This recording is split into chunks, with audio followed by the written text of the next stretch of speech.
Good morning again, my dear students, or good afternoon, or good evening, depending on what time you are watching this video. So, welcome to our second topic. Actually, this is our second topic, but this is the third lecture video that I have uploaded into YouTube for our subject, because the first lecture video for our first topic was rather long, and I encountered difficulties uploading it into YouTube. So I divided it into two lecture videos. So this is the third lecture video, but actually this is only for our second topic.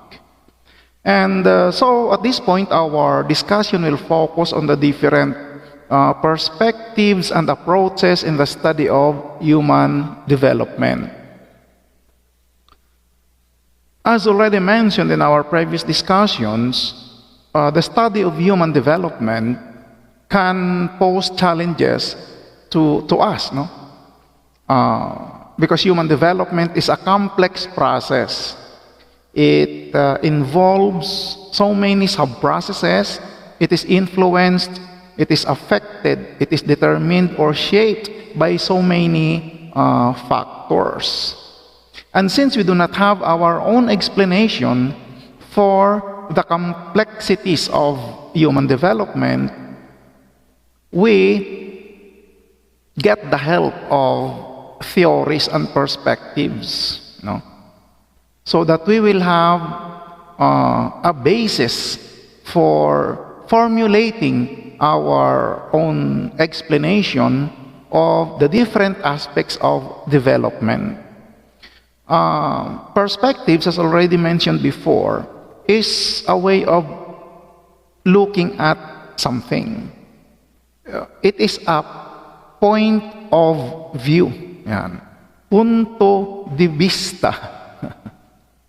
Theories, on the other hand, are tentative explanations or temporary explanations for different kinds of phenomena.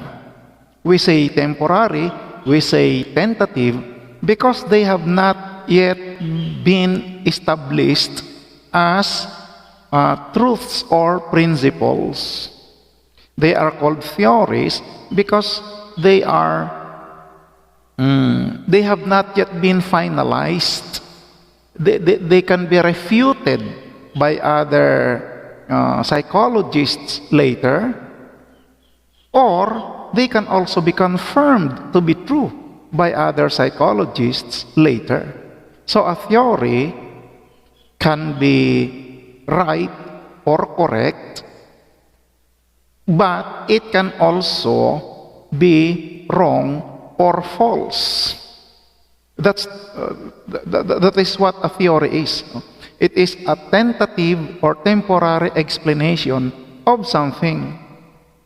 It can be confirmed, meaning mapapatunayan siyang totoo later, or it can be refuted, meaning mapapatunayan siyang mali or hindi totoo later. So, why are we using these theories?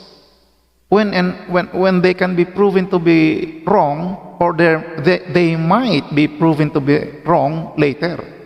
Well, we are using these theories because at present, we do not have a definitive explanation for the different aspects of development.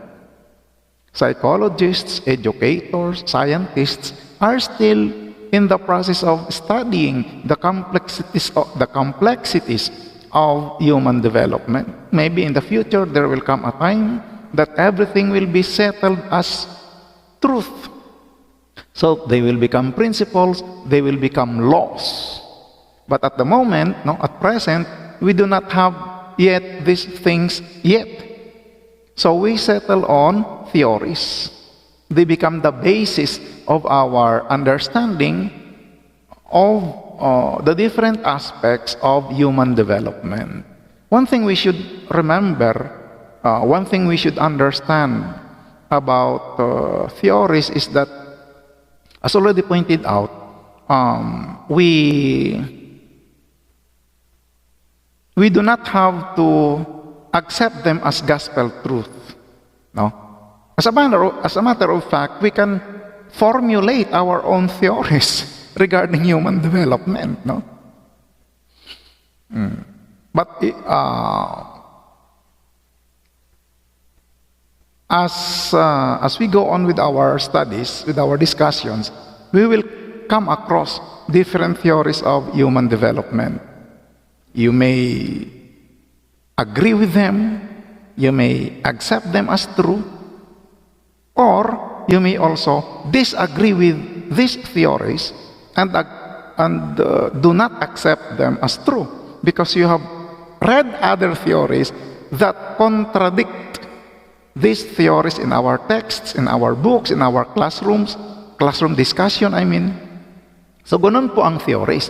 They are just there to provide us with tentative or temporary explanation for different kinds of phenomena. In our case, they are temporary or tentative explanations for the different aspects of the complex process of human development. So, yun po yung mga theories, yung mga perspectives. They help us understand the complexities of human development because they offer tentative or temporary explanations. These temporary or tentative explanations can serve as the starting point of our own studies, of our own research regarding the different aspects of human development. So, as learners of human development, we will not start from scratch. We will not start from zero. We will start with these theories, with these perspectives being given or being offered to us by psychologists, by educators, by scientists who have gone before us. That is what we are going to do here. We will learn from them. We will use these theories and perspectives as the starting point of our own learning. So, ganun po yun, no? Okay. With regards to theories, we can either believe them or reject them, depending on our own understandings, depending on our own observations, depending on our own readings, depending on our own studies. In other words, class, we should be very critical and reflective in considering a certain theory. We should be critical, meaning we should say compare it with other theories in terms of believability, in terms of credibility, in terms of authority. No? We should also be very reflective in accepting or believing or rejecting, for that matter, a certain theory. We should think of how it can be applied to our actual work as teachers. We should think of how it can explain the complex process of learning. What I'm saying here is that we should not accept a theory at face value. Meaning, if we are presented with a theory, we accept it and believe it right away. We should be critical. No? Meaning, we can do our reading, we can do our own reading, we can do our own study to see whether it is this theory being presented to us is acceptable or not. No? Hindi tayo tanggap lang ng tanggap na just because it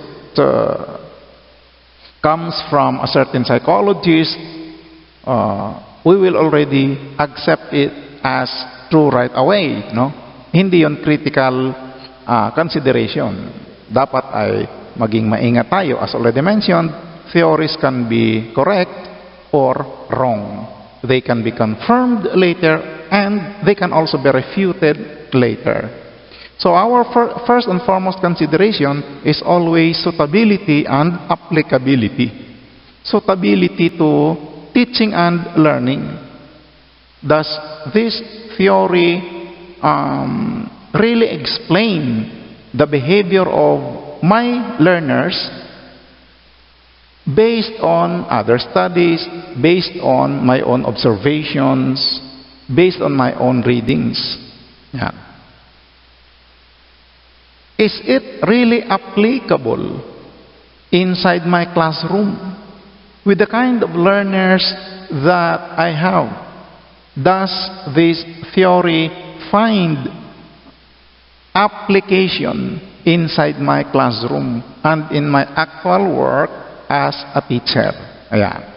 So what we are trying to say here, my dear students, is that we should be very careful in accepting or rejecting theories. We should really weigh things, no? We should be critical, we should be reflective, particularly in terms of the suitability and applicability of these theories. Okay, let us now talk about these perspectives in human development. The first of these perspectives revolves around learning paradigms. A paradigm, my dear students, is a model, no? Hindi ito yung model na rumarampa at naka-heels. A framework, yun. A paradigm is a framework. It is the way things are organized, no? A paradigm, a framework siya. And speaking of paradigms or frameworks, one way of understanding human development, one way of understanding learning, one way of understanding human behavior is to look at it in terms of stimulus and response. Yan. Stimulus and response. Stimulus is something that makes us do something. Yun. We can think of the relationship between stimulus and response as cause and effect relationship. No? If we are going to use that analogy or that comparison, stimulus will be the cause and response is the effect, particularly effect on the individual. As if, for example, an individual is perspiring, pinagpapawisan. Magtatanong tayo, bakit? Kasi mainit yung panahon, mainit yung classroom. There is not enough ventilation. So, the learner keeps on perspiring. Perspiring is the response. That is how his body reacts to the stimulus. What is the stimulus? The hot environment. No? That is the cause. What is the effect? The learners perspire. Yung pagiging mainit, that's the stimulus. Yung pagpapawis, that's the response. Ayan.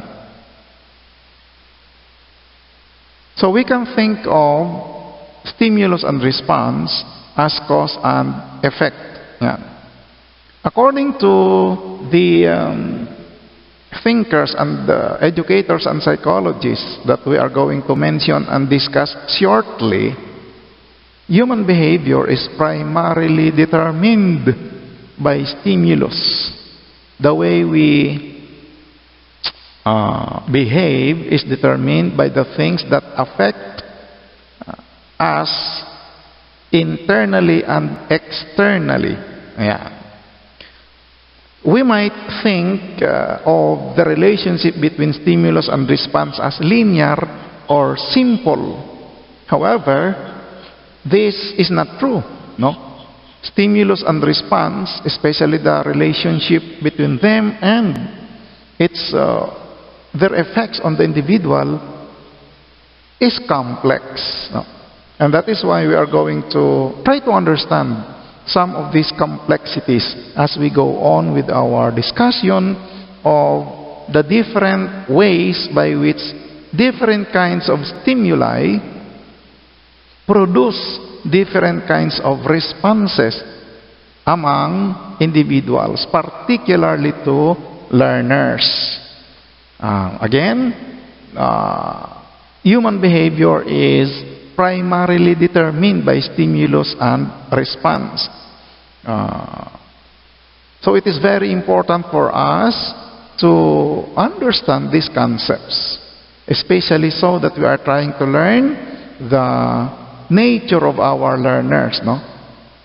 Their behavior, their motivations, their strengths, their weaknesses, everything about our learner. So it's important for us to understand the concepts of stimulus and response, because they can affect or influence the development of an individual, whether directly or indirectly.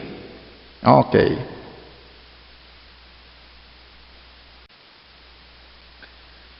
So the first of these learning paradigms that we are going to discuss is Ivan Pavlov's theory of classical conditioning. Ivan Pavlov was a Russian psychologist, and he offers us his theory of classical conditioning. And the central tenet of his theory of classical conditioning is that human development is based on the pairing, pagpapares, pagpapartner of two stimuli, which leads to a learned behavior. That learned behavior now is what we call the response. In order to understand Ivan Pavlov's classical conditioning theory, we need to understand important concepts in this theory. The first important concept is unconditioned stimulus. Unconditioned stimulus is the natural thing that causes a response or behavior to a person. Going back to our example just a while ago, a learner perspires. What is the cause? What is the stimulus? The hot temperature, the warm temperature inside the classroom. The hot temperature is an example of an unconditioned stimulus. It is the natural thing that causes learners to perspire. Yung mainit na temperatura, yun ang natural na bagay na nakakapagpapawis sa mga bata. So, the hot temperature is an example of an unconditioned stimulus. The natural thing that causes a response or a specific behavior in an individual. In our example, a learner. Another term we need to understand is the unconditioned response, or UR. Unconditioned response. If the unconditioned stimulus is the natural thing that causes perspiration, yung pagpapawis, no? The learner perspiring is the natural reaction, the natural response to a hot temperature inside the classroom. So, Yung pagpapawis niya is called unconditioned response. Yun kasi ang natural na reaction natin sa mainit na klima, mainit na temperatura, mainit na classroom. It doesn't have to be taught to us. We don't need to be trained to perspire inside a hot classroom. It is our natural reaction to a hot classroom. That is what we call unconditioned response. Here's another one. Conditioned stimulus. Conditioned stimulus. If the unconditioned stimulus is the natural thing that causes a response, the conditioned stimulus needs pairing, needs partnering. It needs to be associated with the unconditioned stimulus in order for the conditioned stimulus to produce the same effect on the individual or the organism. Another term. Mamaya mayroon tayong example of conditioned stimulus, no?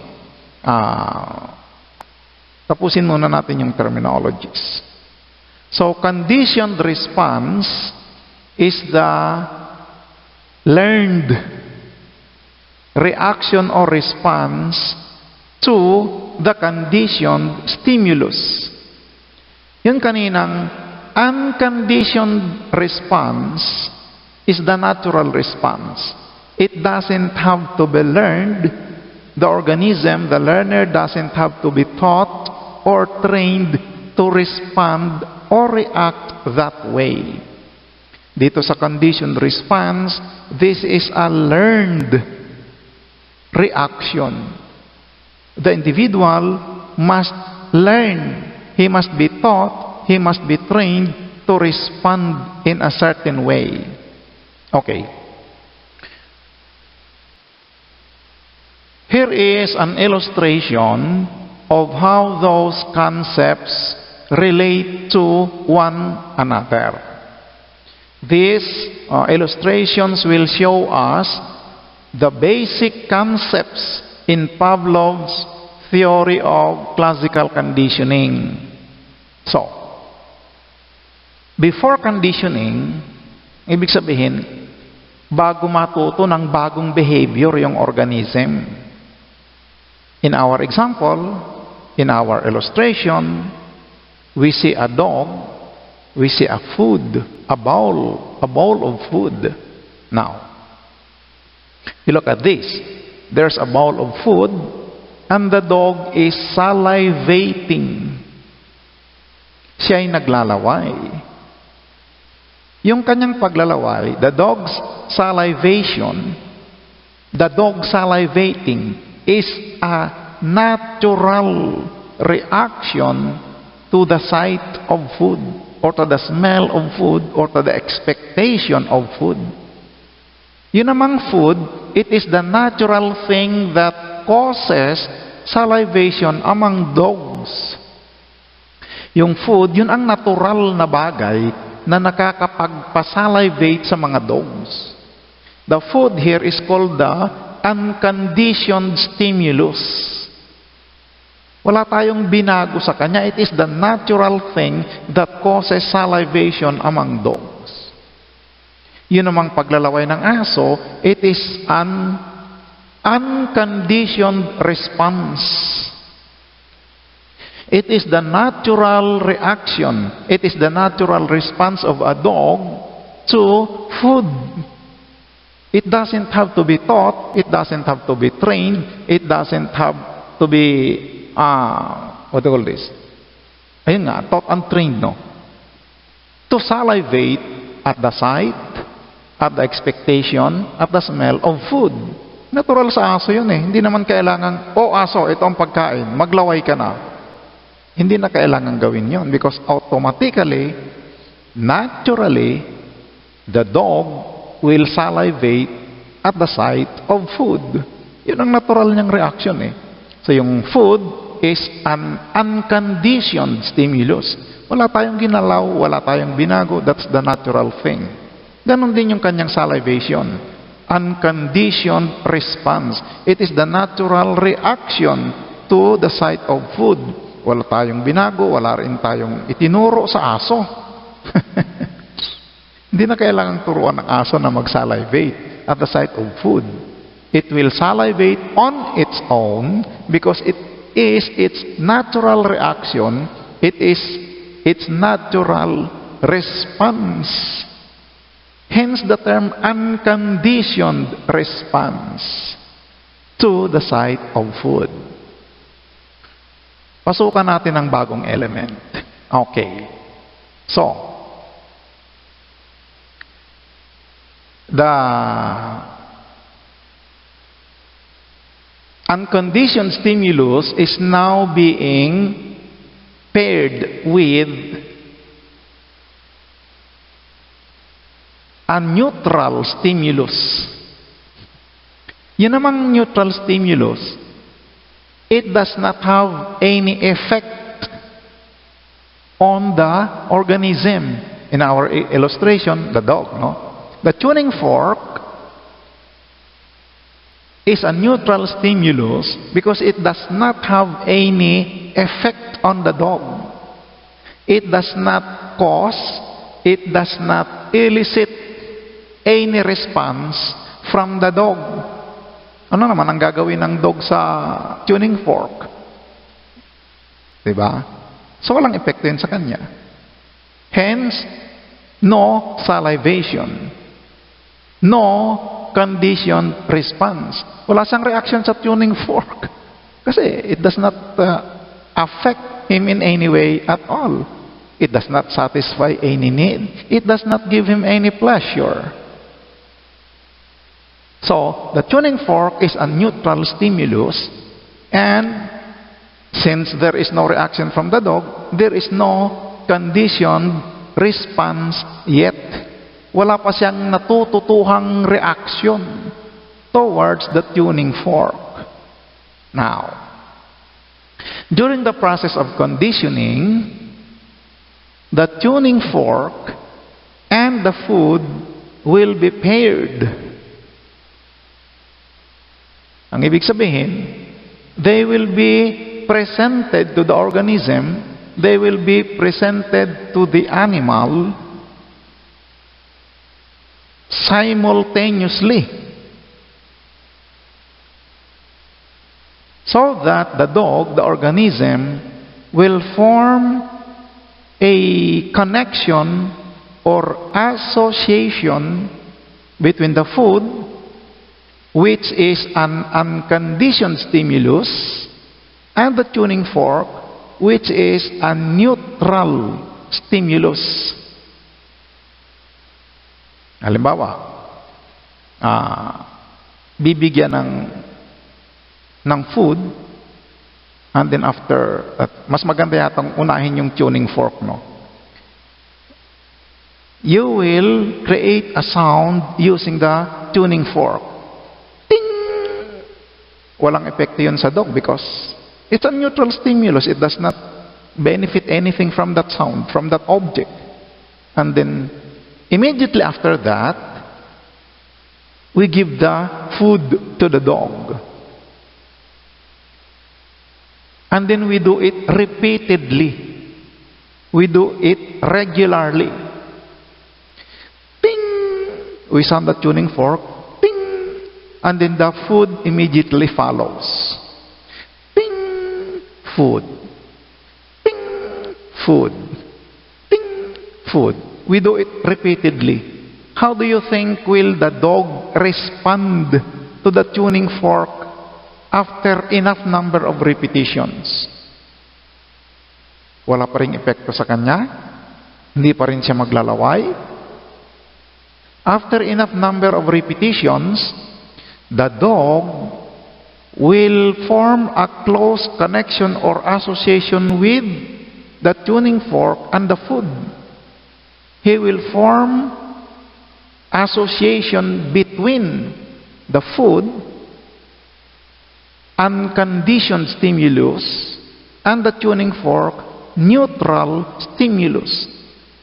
In his doggy mind, in his doggy mind, the tuning fork now means food because of the connection between the two stimuli he has formed in his mind.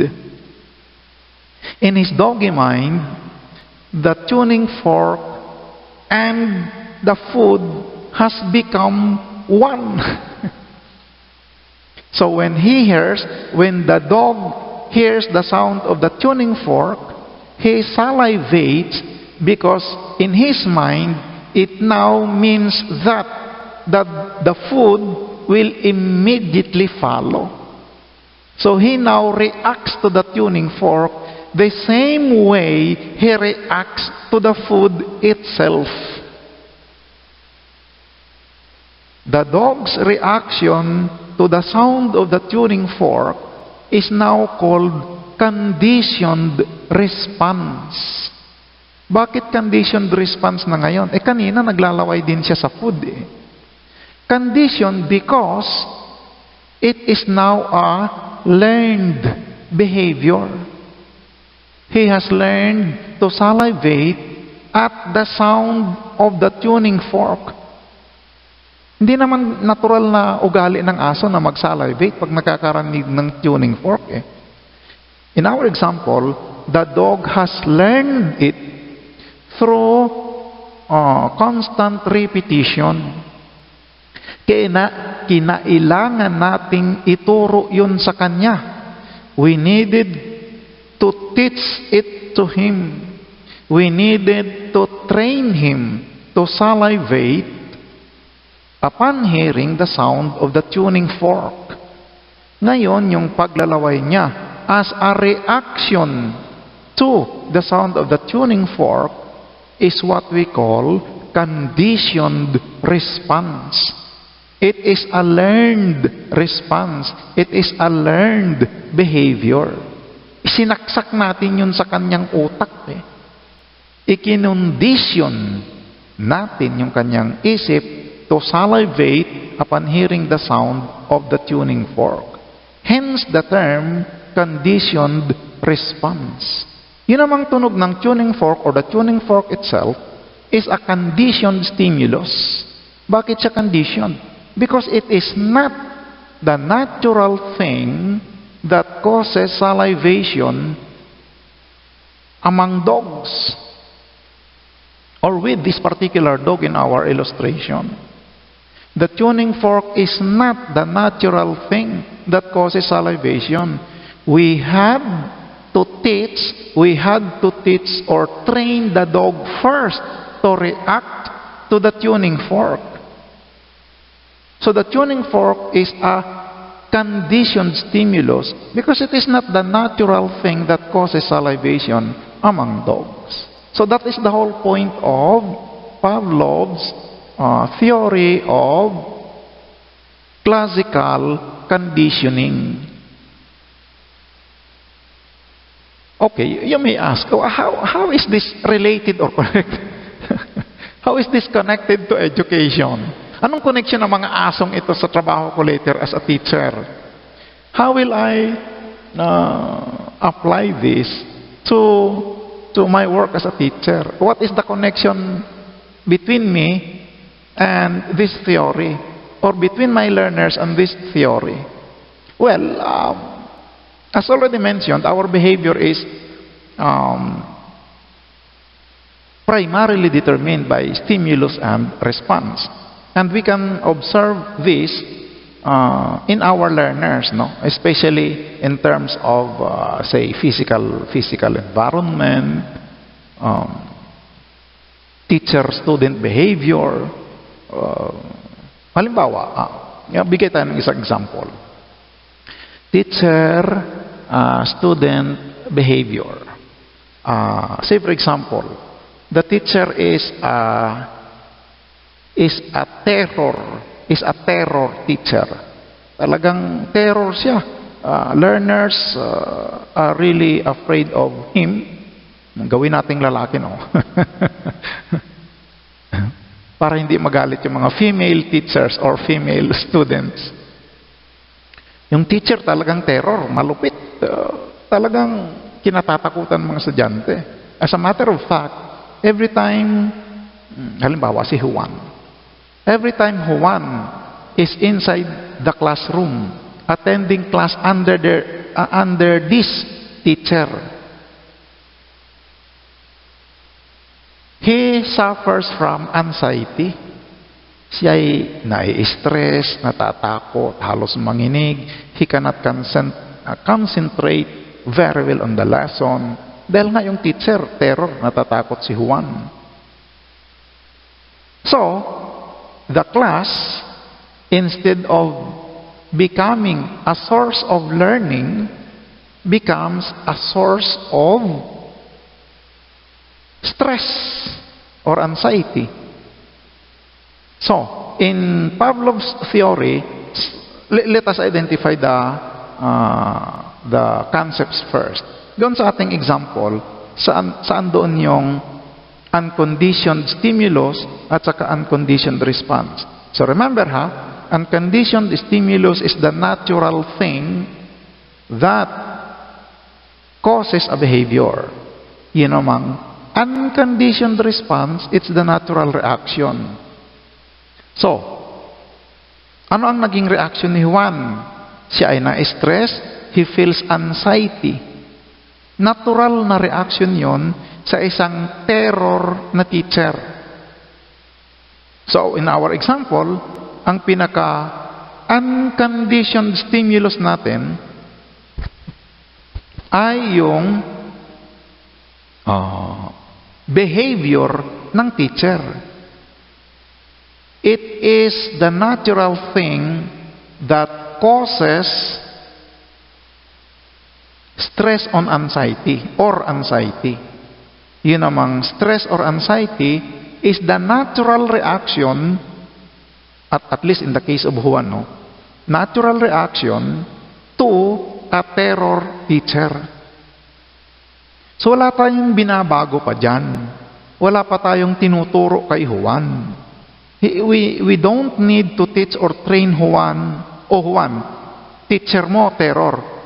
Ma-stress ka na. You start feeling anxiety. Hindi kailangang ituro yun kay Juan. That is the automatic, that is the natural response or reaction to a terror teacher. So yung anxiety, yung stress ni Juan, that is the unconditioned response. Natural na reaction niya yun. Yun namang behavior ng teacher na terror, that is the natural thing that causes stress or anxiety to Juan. So yung behavior ng teacher na terror, that is our unconditioned stimulus. Yung stress at anxiety ni Juan, yun namang ang ating unconditioned response. Yan, mga natural na bagay yan Okay. So every day, Juan feels anxious. He feels stressed. Naku, ito na naman kami sa klase namin. Ito na naman yung terror na teacher. Mapambalibang kaliit, eraser, mapambunggot blackboard. Pambunggot blackboard. Mambabato na naman ito ng chalk. Okay.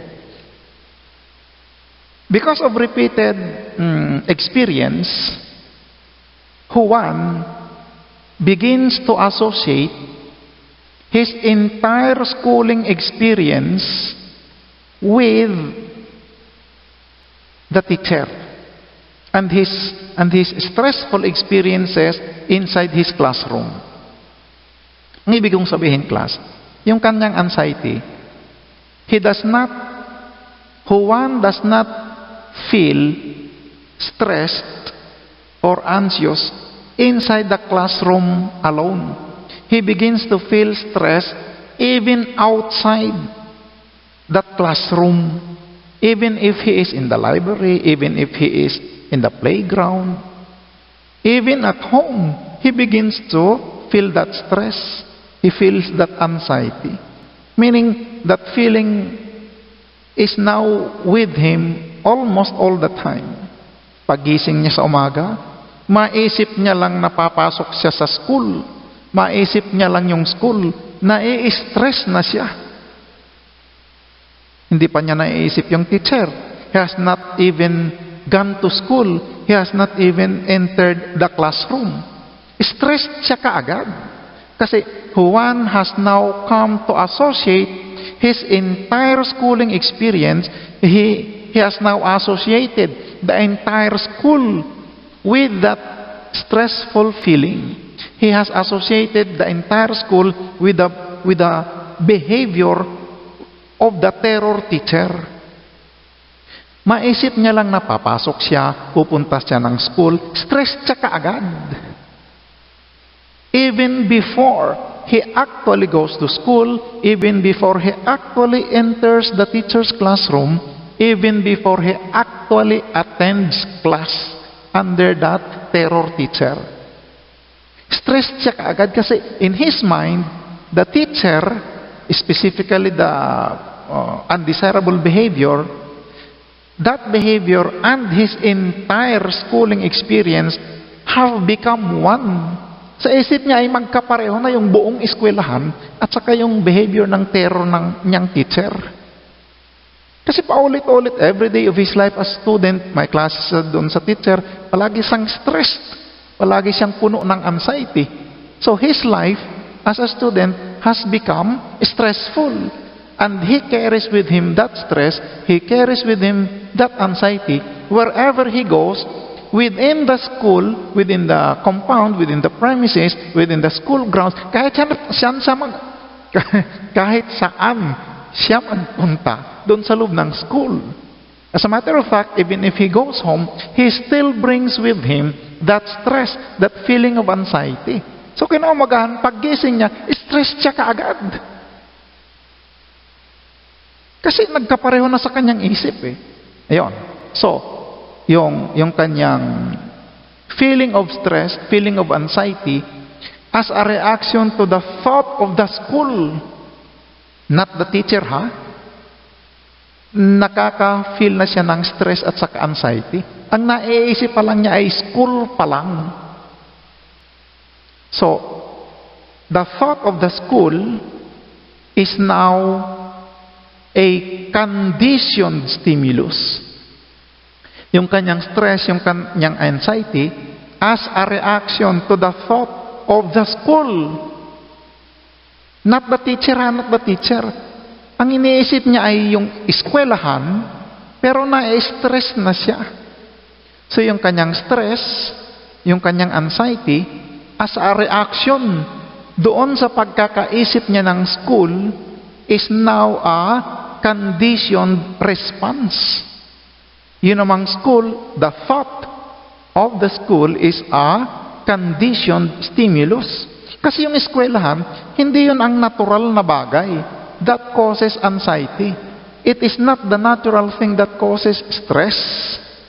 Ano ang nakakapag-cause ng stress kay Juan? Yung behavior ng terror na teacher. But in Juan's mind, the behavior of the terror teacher and the entire school, his entire schooling experiences have become one. They have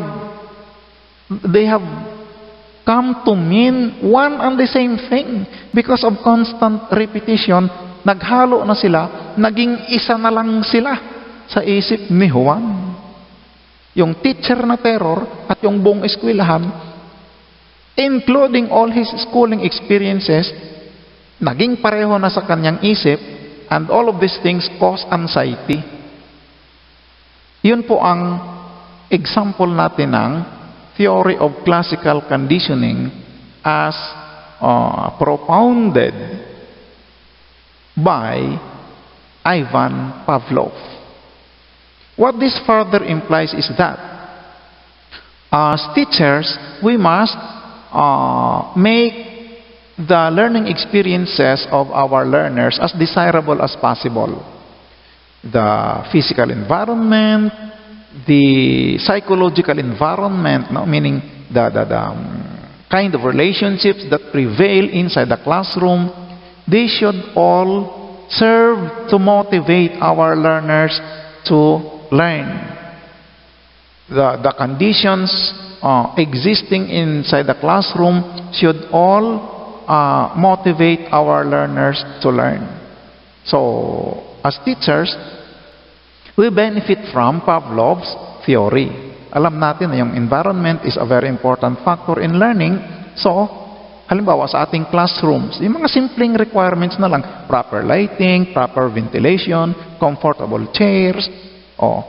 Kung mayroong mga ganyan, at least in that aspect, learners will enjoy getting into our classrooms. They will enjoy attending our classes, and their experiences with us, their experiences inside the classroom will mean something enjoyable to them, something satisfying. So pag naisip nila yung teacher, naisip nila yung experiences, they will not feel stressed. They will feel joy.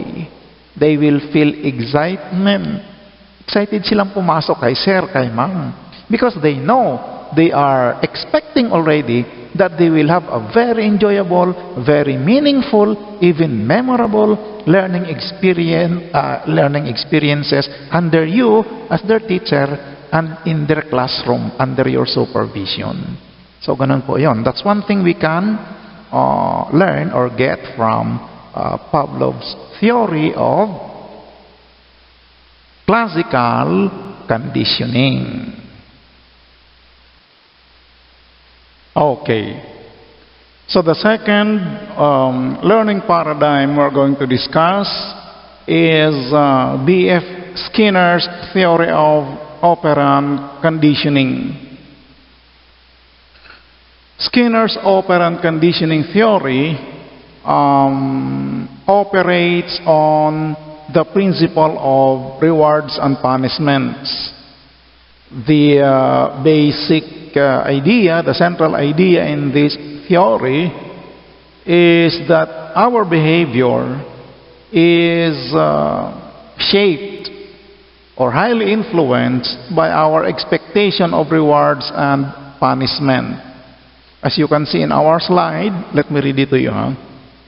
If a mother starts giving a boy his favorite snack every day, that he cleans up his room, before long the boy may spend some time each day cleaning his room in anticipation of the snack, the reward.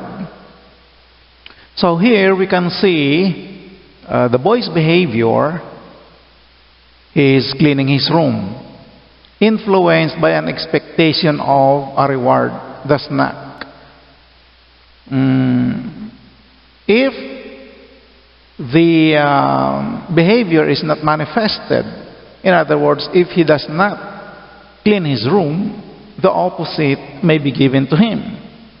It will not be a reward, but a punishment. No? Most of our behavior is based on that. Our expectation of rewards and punishment. Say, for example, a student may study very hard because of the reward that he wants to get in return for that kind of behavior wherein he studies very hard. What is that reward? Well, it may be in the form of grades. It may be in the form of recognition. It may be in the form of approval from parents and teachers. It may be in the form of approval and recognition from the parents or from the siblings. These things give the student satisfaction, meaning he feels good in getting them. And that becomes his motivation for studying hard. It becomes his expected reward for studying hard. Yun namang punishment, well, it can also come in different forms. Pag hindi nag-aral lang mabuti yung bata, the punishment can come in the form of poor grades. It can come in the form of humiliation, see, or embarrassment, especially if there is high expectation on or from him, from teachers, classmates, and parents. Or in some extreme cases, there are parents who physically punish their children when they get poor grades. No? Mayroong mga parents na ganyan, pinapalo yung bata pag mababa ang grades. Which is a very undesirable thing to do. No? Hindi maganda yung ganon. So, going back to operant conditioning, as already mentioned, it operates on the principle of reward and punishment. Halimbawa kayo, bakit kayo nag-aaral? What drives you? What pushes you? What prompts you? What motivates you to study? An expectation of a reward. What is that reward? You want to graduate, you want to finish your degree because you want to get a good job, which expectedly will give you a good salary, which again expectedly will give you a comfortable life. So our behavior is shaped by that. Our behavior as students is shaped by that expectation of a reward. Pag hindi nag-aral lang mabuti, the opposite will be will result. No, the result will be the opposite. That is what I wanted to say. Hindi nakagraduate, well, natural, mahirap makakita ng trabaho. No, you might find it difficult to find good-paying jobs later. Napupunta ka sa mga katamtaman lang ang sweldo, or worse, mababa ang sweldo. So ganun yun. Our behavior is shaped, influenced, or determined by our expectation of rewards and punishment. Bakit naman siya tinawag na operant conditioning? Because of the fact that the organism, whether it's an animal, it's a person, a student, a learner, has to do something before he gets the reward. In other words, he must operate or perform a certain behavior before he receives, before he gets the reward or punishment. Meron muna siyang gagawin. He needs to do something, he needs to perform something, he needs to operate in his or on his environment, in other words, before he begins or before he gets the reward or punishment for that matter. This is different from classical conditioning, where the organism, the dog in our example before, did not do anything. He just wait there. No, wala siyang ginawa. But his behavior was modified. Dito sa operant conditioning, the behavior will be determined by the result of what the organism does. I mean, did I say it right? He will get a reward or punishment depending on what he does. Yun ang gusto kong sabihin. No? That is what I wanted to say. You get a reward if you do good, if you manifest or show or display the desired behavior. You get the opposite, you get punishment if you do not manifest or show the desired behavior, or if you manifest the opposite behavior. Yan. Halimbawa, sabi ng nanay mo, huwag kang lalabas ng bahay. Lumabas ka, you get punishment. No? You get punished. You will be punished. Meron kang ginawa muna, hindi na basta ka na lang paparusahan. Application to classroom situations. Well, as already mentioned just a while ago, the behavior of learners in many respects, no, or oftentimes, the behavior of learners is governed by the principles of reward and punishment. Lalo nung una, naku, ang mga teachers, grabe magbigay ng punishment. Squat, ting-ting, palo ng ruler, balibag sa labas ng bintana. Hindi naman, jokes lang po, jokes lang. Ano pa? Naalala namin noon when we were in the elementary, we could not grow our hair long. Hindi kami pwede magpahaba ng buhok. Guguntingin yun ni ma'am, guguntingin ni sir. Bangyan pabit ko pe, kuhot-kuhot. So those are all forms of punishment based on our behavior, which is perceived by teachers, by parents, by persons in authority as undesirable.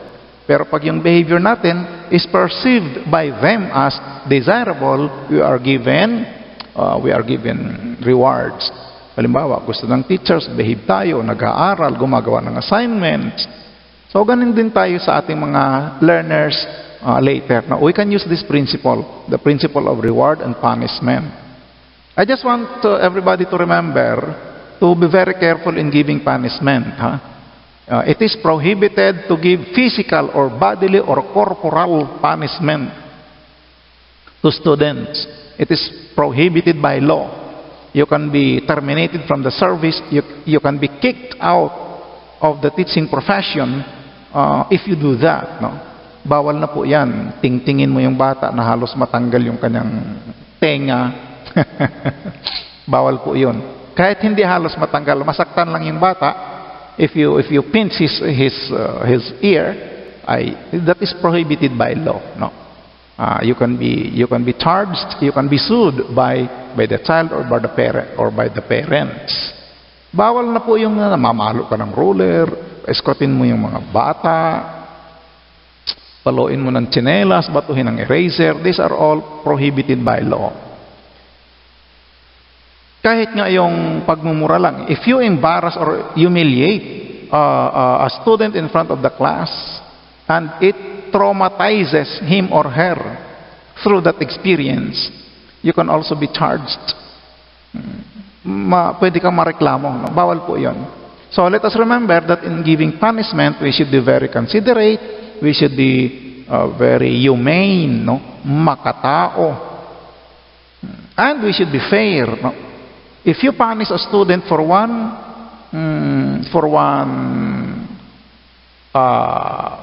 misbehavior, then if another student manifests or shows the same misbehavior, you punish that other student. No?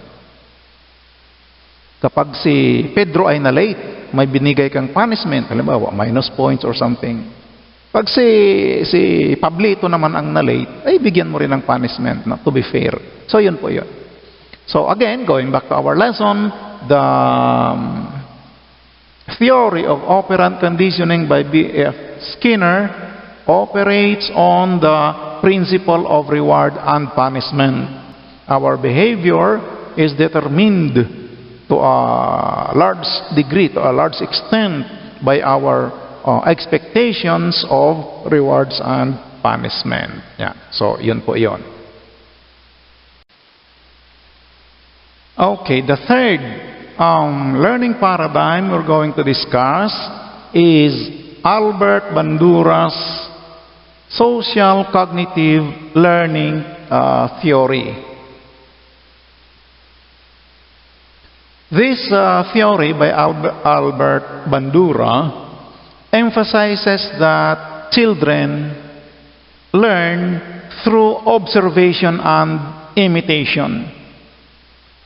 And if we look at our own experiences, no, if we look around us, this holds true to many of the things that we have learned. Many of the things that we know, we learned through observation and imitation. We look around us, we observe around us, and we imitate, meaning we do, we follow those forms of behavior that we find desirable or good.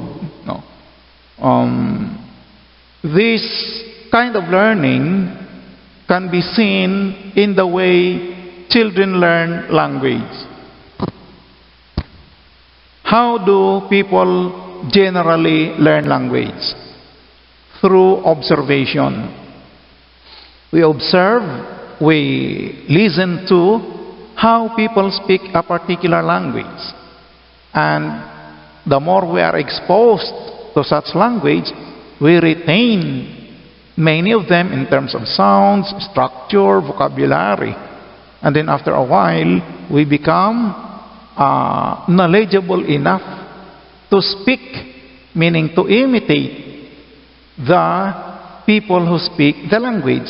In effect, we learn how to speak the language. Social skills, how do we learn how to deal with people, how to socialize? We observe the people around us first. A child observes parents and other members of the family, how they socialize, and then these things are retained in the mind of the child. And that is the reason why if we observe children, if we observe people in general, no, we will notice that their behavior is similar to the behavior of other people in the family, other members of the family. No? The reason is that we really adopt the behavior of the people around us. We observe and then we absorb subconsciously or consciously those forms of behavior, and in the process, no, after some time, those same behavior becomes our own behavior. It becomes part of our character. So say for example, the family is, say, religious, no? They often go to church, they pray before and after meals. They what do you call this? They listen to gospel songs or music. So what happens? The members of the family manifest or show the same behavior. That is what they see as they grow up. So gradually, no, little by little, slowly, the children absorb or adopt these kinds of behavior, and it becomes part of their own character or behavior. Ayan. Many people learn academic, athletic, and musical skills by observing and then imitating a teacher. Academics, kaya nga meron tayong tinatawag sa teaching na demonstration method. The teacher will demonstrate a skill or a task. The learners will observe, and then afterwards, the learners will perform the activity or the task following what they have seen or observed from the teacher. This is very common in physical education, TLE, industrial arts, in science, meron din. No? Athletics. Halimbawa nga sa physical education, how to throw a ball. Halimbawa, softball or baseball. The coach or the teacher will demonstrate how to do it first. While the learner, the athlete, will observe how to do it correctly. After some time, the learner already knows how to throw the ball properly and effectively. He begins to practice, and then it becomes part of his skills as a player, as an athlete. Ganon din sa music, no? The musical coach, halimbawa, vocal coach, will demonstrate how to sing a particular song. Observe muna yung estudyante, and then after a while, the student will try to imitate how the piece is performed or sung, based on what he or she has observed from the teacher, the vocal coach. Ganon din. The same thing when you are learning an instrument. Say, for example, you are learning how to play the guitar. You will observe the teacher first, no? Or if you are using the social media, social media like YouTube. Maraming mga tutorial sa YouTube. You will observe the player, the guitar player first in YouTube. You will observe, you will retain what you see, and then afterwards, you will try to perform the task based on what you have seen or observed. You will play the instrument, you will play the guitar the way you saw it in YouTube. Or keyboard or piano, ganun din.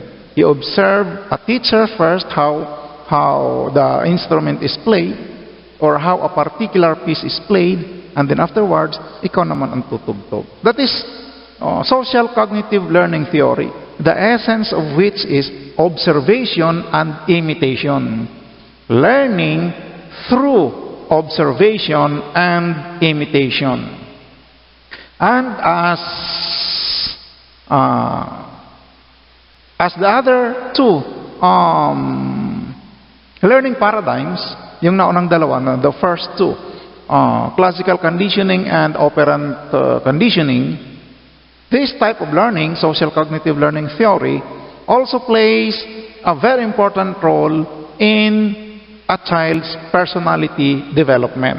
So as teachers, again, it will benefit us if we will really understand this principle of learning. No? Social cognitive learning theory, especially among teachers, especially with very young learners, no? They are very good at imitating what they see. Grade 1, grade 2, grade 3, they imitate what they see in their teacher.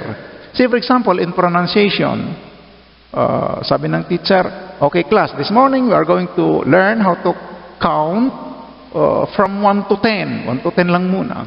So, this is how we count. Sabi ng teacher, 1, 2, 3, 4, 5, 6, 7, 8, 9, and 10. So yun ang matututuhan ng bata, yun ang narinig niya eh. That is what he observed, that is what he will manifest as his own behavior. So sa kakaulit-ulit, matututuhan niya. 4, hindi 4. 5, hindi 5. 7, not 7. Why did the learner learn that? Bakit ganun siya magbilang? Bakit ganun siya magsalita?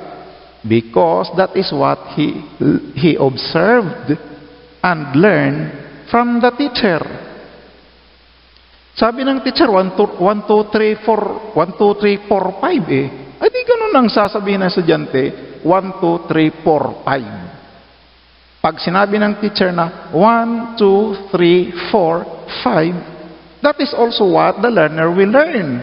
Yun ang naobserbahan niya eh. So pag nagbilang yung bata, 1, 2, 3, 4, 5. Hindi 4 at saka 5. Hindi 7, kundi 7. Yun ang na-observe sa teacher eh. So that is what he's going to learn. Yeah. So that is just a very simple example of how the teacher's behavior or the behavior of other students inside the class can be absorbed, can be learned by a learner. So, what does this imply? Well, it implies that we should be very careful with our actions, with our language in front of our class, because they might imitate us. Yan. Okay, so that's social cognitive learning theory by Albert Bandura. There are 4 processes that are involved in social cognitive learning. What are these processes? The first is attention, in which the learner notices the behavior he wants to imitate. The significant behavior that catches his attention. Nakikita niya yung isang behavior na gusto niyang gayahin. No? He pays attention to it. He perceives a certain kind of behavior. So that's the first process, the first step. We cannot imitate something that we have not noticed. We cannot imitate something that we have not seen. We cannot imitate something that we have not heard. In other words, we cannot imitate something that we have not perceived. Kailangan muna siyang ma-perceive. Kailangan makita, kailangan marinig before we can imitate a certain kind of behavior.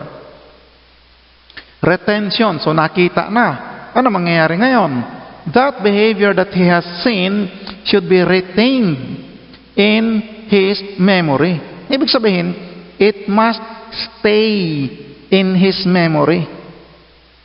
Another way of saying this is that he should not forget what he has seen.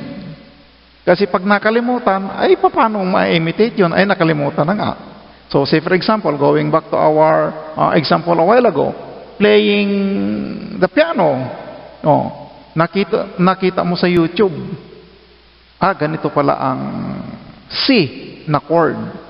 You put your finger on C, you put another finger on E, you put another finger on G, and then you press them all at the same time.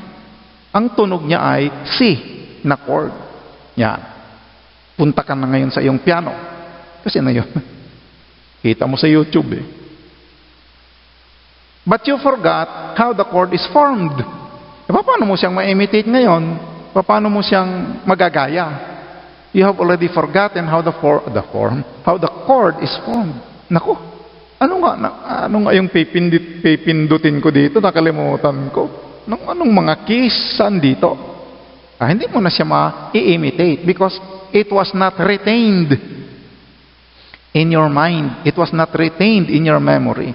You forgot it. So, attention, makikita, mapiperceive. Retention, maaalala. And then, reproduction. This is the stage or process in which the learner exhibits, shows, displays, manifests the behavior.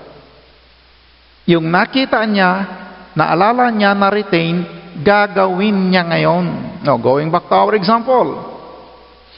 Nakakita ako ng YouTube video. Tungkol ito sa chords, sa piano. So, my attention is already caught. So, I begin to observe. I begin to watch the tutorial. And then it is retained. Ganito pala ang C. I put my thumb on the C note, C note.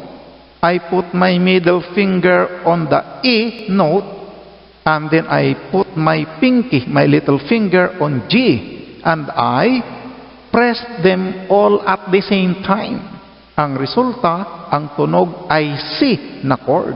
Hindi ko yun kinalimutan. I tried to retain it in my memory. Now, I'm already on my piano. I am in front of my keyboard. So, naalala ko siya. Dito ay C, dito ay E, dito ay G. Sabay-sabay ko silang ipipress. C, ang resultang chord. Reproduction na yun. Kasi ginagawa ko na. I am already performing the behavior that I have seen. The behavior that I have perceived. The behavior that I have retained in my mind. The behavior that I have retained in my memory. I am already doing it. I am already performing it. That's reproduction. The last is motivation. The consequence of the production behavior may determine whether such behavior will be repeated. If I do or perform or show the behavior, and the result gives me satisfaction, I will be motivated to perform such behavior or task again. Because it gives me satisfaction. It gives me pleasure. Halimbawa, yung pag-aaral nga, nakita ni Boknoy, si ate, na nagbabasa, nag-i-study, nag-aaral. Nakita niya, attention. That's attention. Naalala niya na every time na mag-aaral si ate, the following day, matataas ang grade sa mga test. So, na-retain yun sa kanya. Na-retain yung ginagawang pagbabasa, pag-aaral, yung behavior of studying. Anong ginawa ni Buknoy? Nag-aaral na rin siya. He studies his lessons every night. He does his assignment. So, reproduction. He is already exhibiting the behavior. Because of that, he got good grades. He was praised by the teacher. Abang tinikya si Buknoy. Ang galing pala, palakpakan class. Palakpakan naman yung buong klase. Tuwang-tuwa sa galak si Buknoy. Imagine na tuwang-tuwa na sa galak pa. I'd be very happy, no? O, diba? Sabi ni ng parents, abang galing talaga ng anak ko. Sabi ng tatay, mana talaga ito sa akin. Pogi na, matalino pa. Okay. So that will serve as a motivation for the child to repeat the behavior. What behavior? Yung pag-aaral. Bakit? Kasi yung naging result ay satisfying or pleasurable. So yun. The social cognitive learning theory involves these 4 processes: attention, retention, reproduction, motivation. Okay. So far we have already learned or discussed the following learning paradigms. First, we have classical conditioning. Then we have operant conditioning. The third one is social cognitive learning theory, which we have just discussed. No? So, remember, we're talking about perspectives in human development. These are theories that will help us understand the complex process of human development. So, under that, we have number 1. We have the first one, learning paradigms. Under learning paradigms, we have the following: classical conditioning, operant conditioning, social cognitive learning theory, which are all under learning paradigms. So number 2. Bakit number 2? Kasi yung number 1 nga ay learning paradigm. So under socio-cultural theories, we will have we will discuss 2 theories. The first one is socio-cultural theory, and the other one is cognitive theory of development.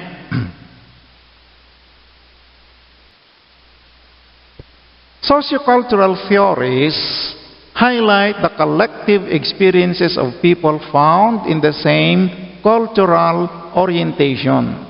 In our previous discussions, I think I have already mentioned this repeatedly.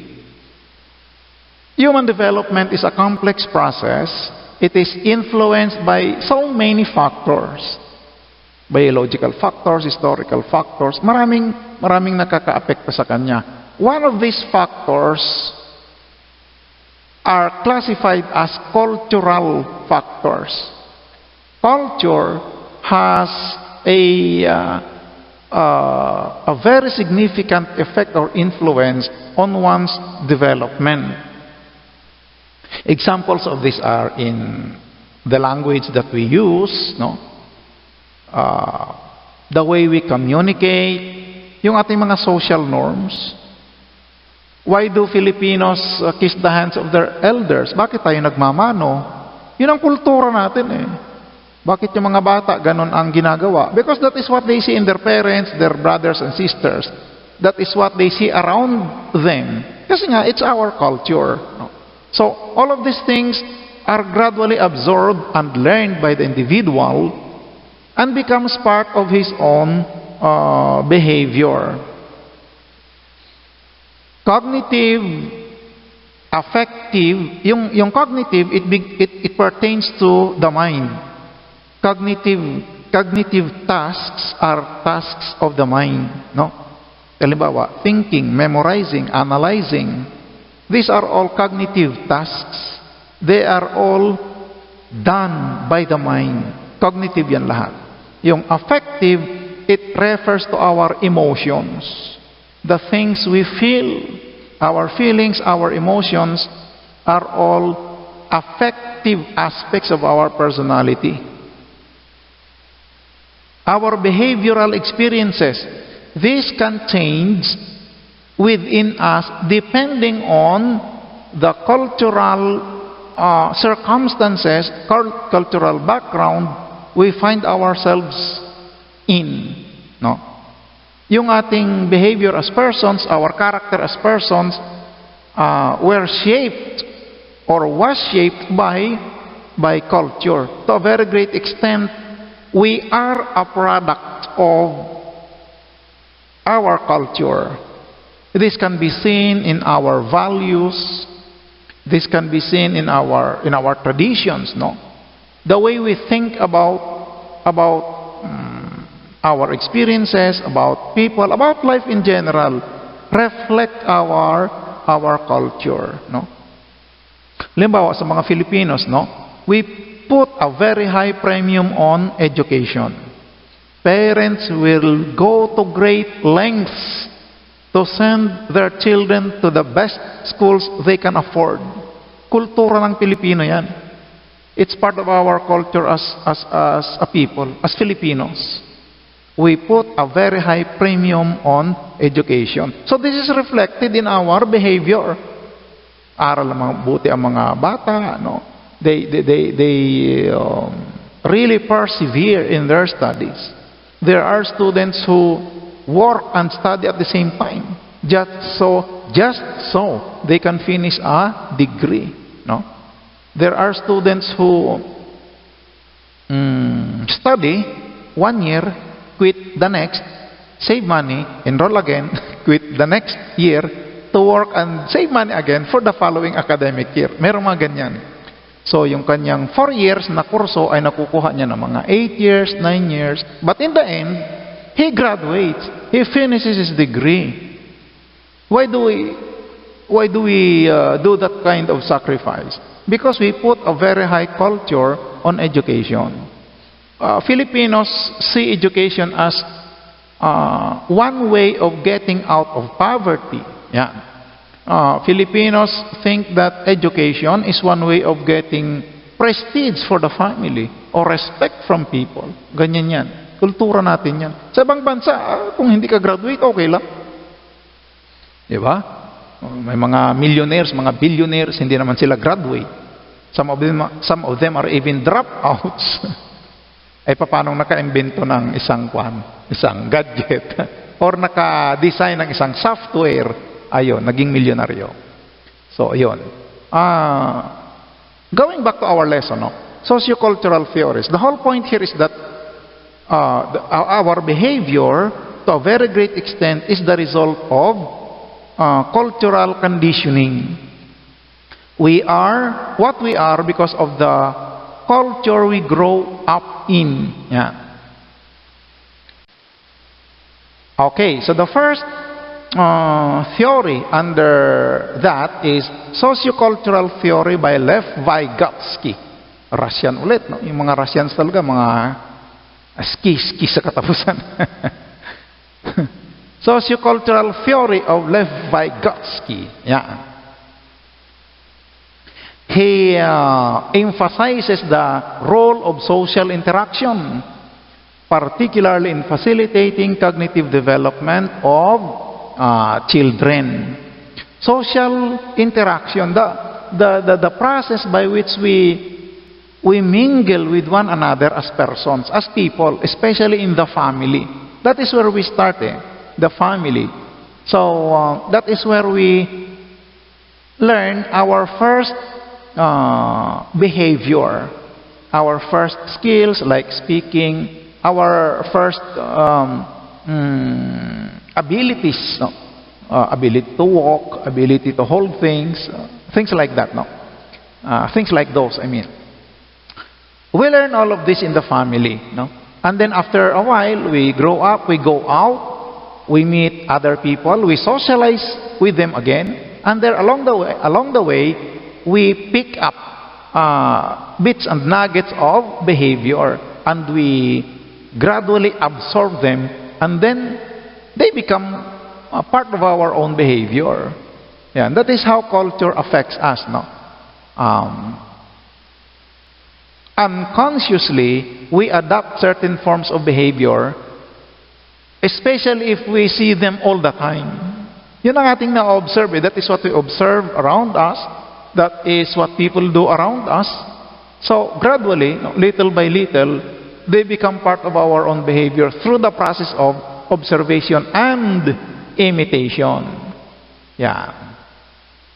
One concept which Lev Vygotsky gave us is the concept of ZPD, Zone of Proximal Development, which means a point in which certain tasks are too difficult for the child to do if he is alone.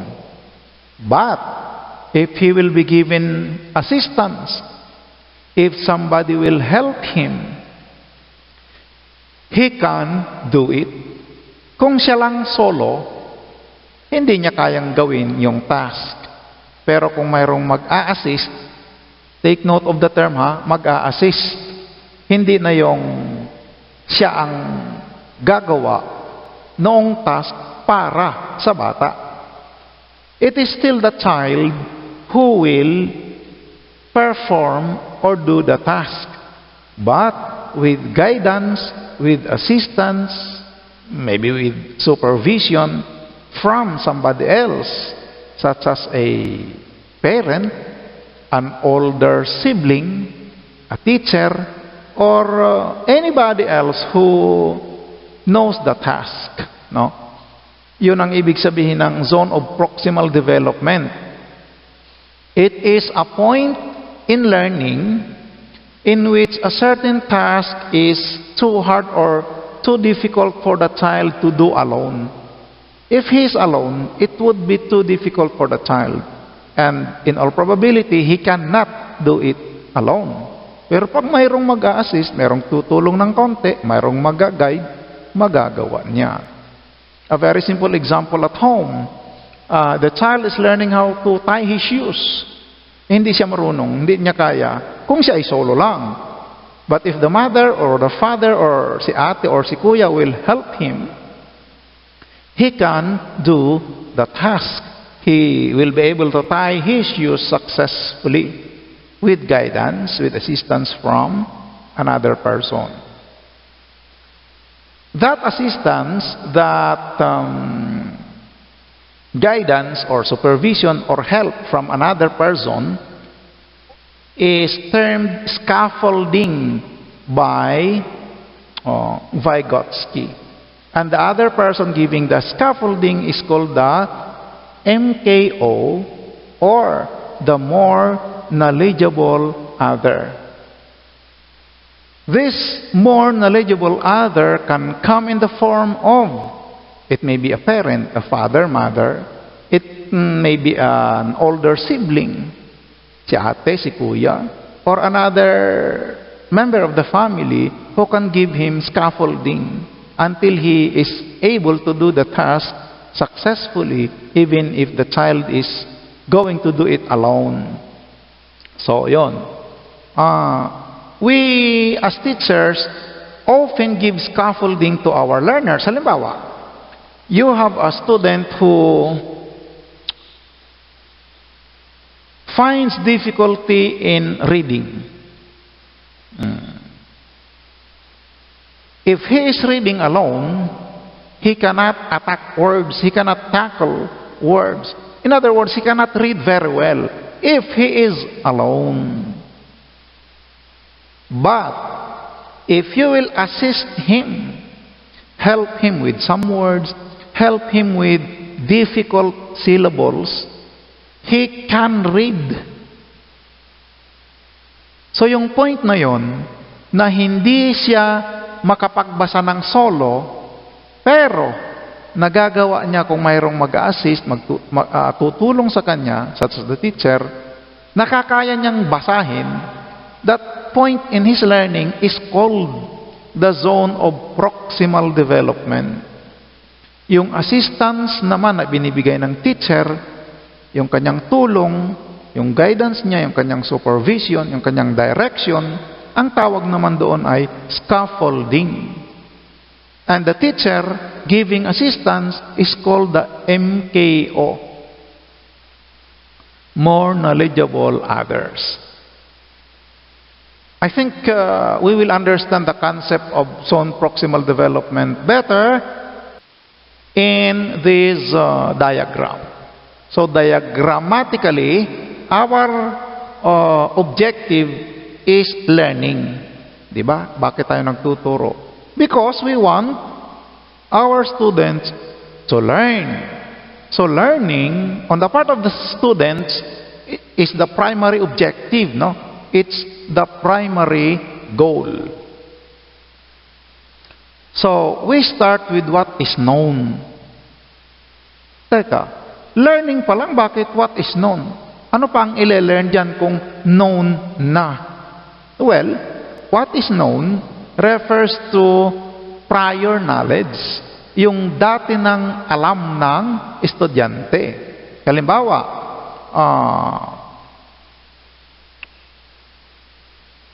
mathematical operations, for fundamental operations. Halimbawa, nandoon ka na sa multiplication. That is your primary objective. That is the kind of learning that you want your pupils to achieve. Yun ang goal in order for them to know how to multiply. So that is the goal. That is the learning you want to achieve for your learners. Ano yung dati na nilang known? What do they know already? Well, for one thing, they already know what numbers are. Alam nga namang nakarating ka sa multiplication, hindi pa nila alam kung ano yung 1, 2, 3, 4. No? They already know what numbers are. Yon. What is known? They already know numbers. What else? What is known? Well, in all probability, they already know addition and even subtraction. Kasi yun ang unang tinuturo eh. Addition and subtraction, then multiplication. You are now teaching multiplication. The implication is that you have already taught them addition. What's the connection? Multiplication is simply an extended addition. Halimbawa, 3 times 4. Tatlong tig-apat.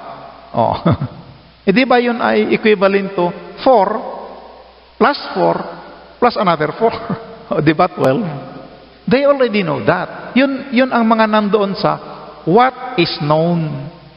Anong connection yan? Teachers usually start with what is already known. Doon tayo mag-uumpisa sa alam na nila.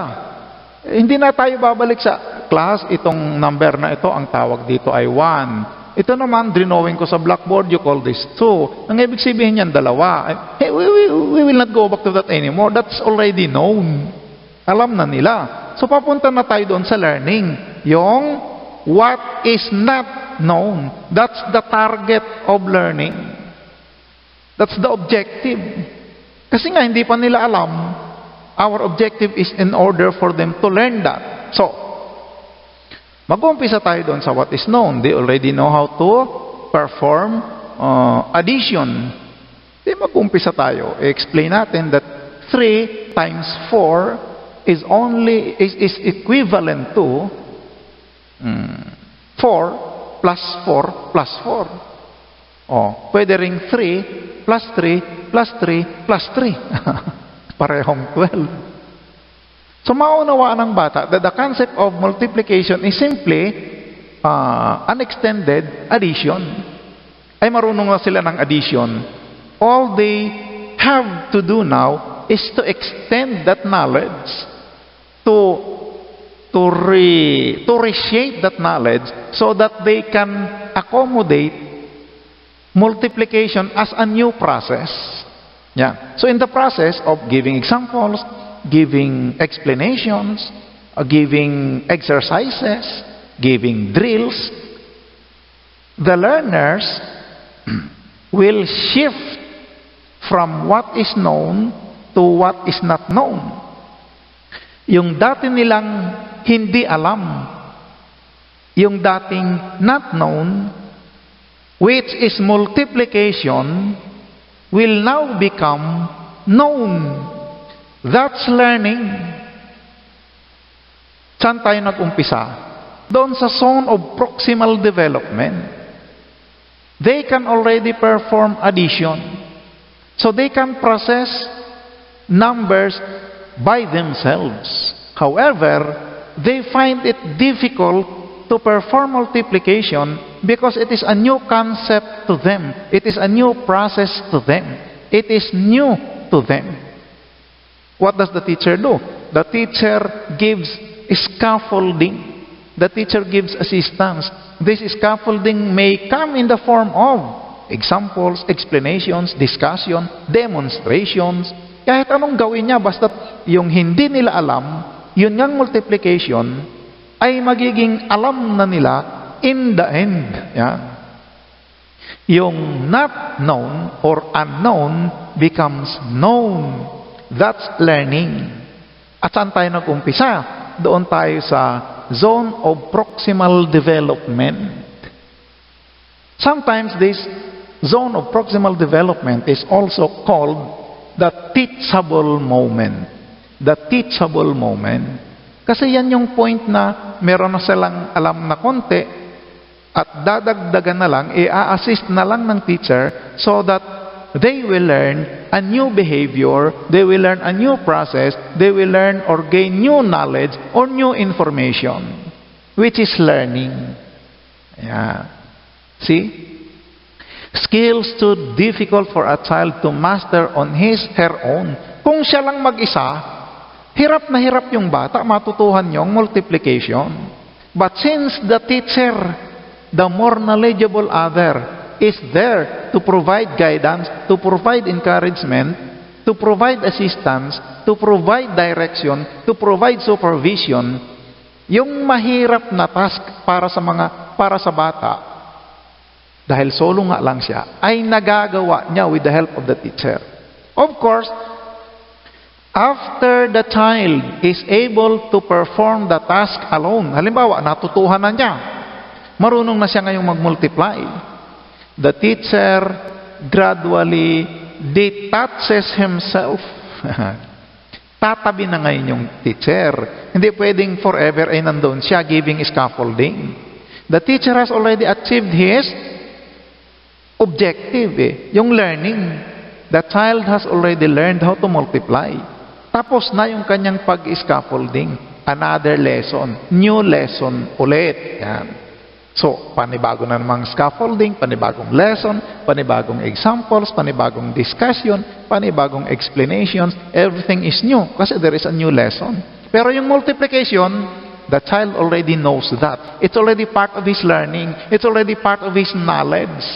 Yeah. See? I hope that I am making this clear, no?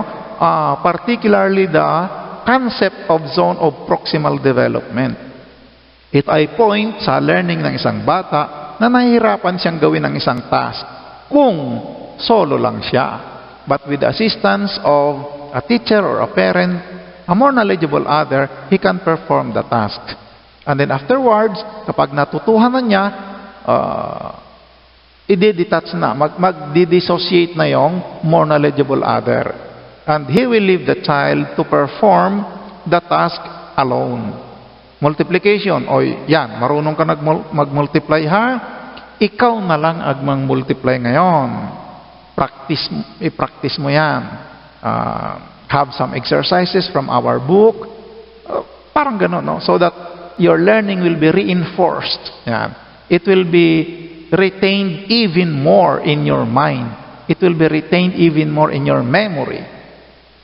And it will become part of your learning forever. So ako naman, I will prepare for the next lesson. Panibago na namang scaffolding. So ganun po yun, no?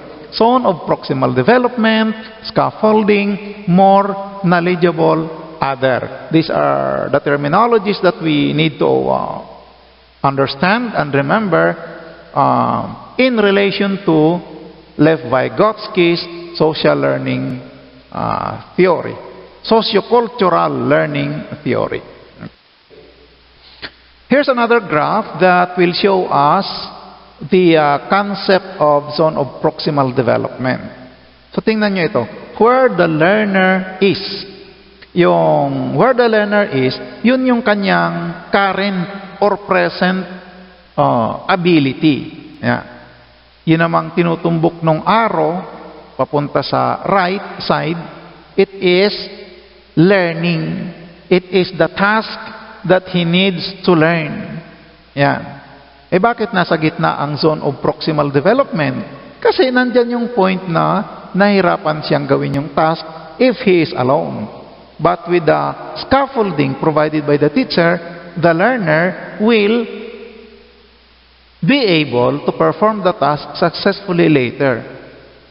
When the learner reaches the point where he can successfully perform the task alone, meaning if he has already learned to perform the task alone and he can do it successfully, he is no longer in the zone of proximal development. Lampas na siya doon sa zone of proximal development. Natutuhan na niya eh. He can already perform or do the task alone. So meaning, he has already passed the zone of proximal development. Lampas na siya. Bakit? Kaya na niyang gawin yung task alone. Kahit solo siya, nagagawa niya successfully. Lampas na siya sa zone of proximal development. In other words, he has achieved, the child has achieved learning. Ayun. Okay, so sana po I have made that clear, no? The concept of zone of proximal development, scaffolding, and more knowledgeable others. These are the important terminologies and concepts that we need to understand and remember regarding Lev Vygotsky's sociocultural theory of learning. So let us proceed. The cognitive theory of development of Jean Piaget. This is another one. Theory under the sociocultural theories of learning. And as you can see here, it is shown that our behavior is affected or influenced or determined to a very great extent by the kind of cognitive stimulation that we get from the people around us, especially adults. When we speak of cognitive stimulation, these are the stimulus that we see, we perceive around us. When somebody tries to talk to us, that is an example of a cognitive stimulation. Why? Because when somebody talks to us, we are forced to answer. We are forced to think of an answer. So cognitive stimulation. The behavior of children as they grow up, as already mentioned, is influenced or shaped to a great degree by the cognitive stimulation they get from their environment. Okay, so according to Jean Piaget, our professor pronounced this Jean Piaget. Kung daw yan eh. Friends. Did I spell it right? Parang P-I yan, hindi P-A. Okay, check na lang po natin. No? Nakalagay na po sa ating PowerPoint presentation. I'm not sure if I spelled it correctly. Baka na misspell ko siya. No? Ite-check po natin yan. Okay, so to continue, according to Piaget, there are 4 stages of cognitive development. The first is the sensory motor stage, followed by the pre-operational stage, then concrete operational stage, and then formal operational stage. In providing cognitive stimulation, content, materials, and activities, these adults reflect the culture and their corresponding artifacts. The kind of cognitive stimulation we get from the people around us is determined by our culture. Halimbawa, in learning a language, what language do we usually learn first? Naturally, the language that is spoken at home. Why do these people, the family members, speak this language? Because that is the language. It's part of their culture. So that is how they speak. And the way they speak, the words they use, the way they express themselves, all of these things are gradually absorbed and learned by the individual. And so later, the individual, the child, the learner, will show, will display, will manifest the same behavior. Meaning, he will speak the same language until he learns another language and prefers to use it instead of his first language. So, ganun po yon. So, this is still all about the influence of outside forces, particularly culture, on human development, no? So let us see.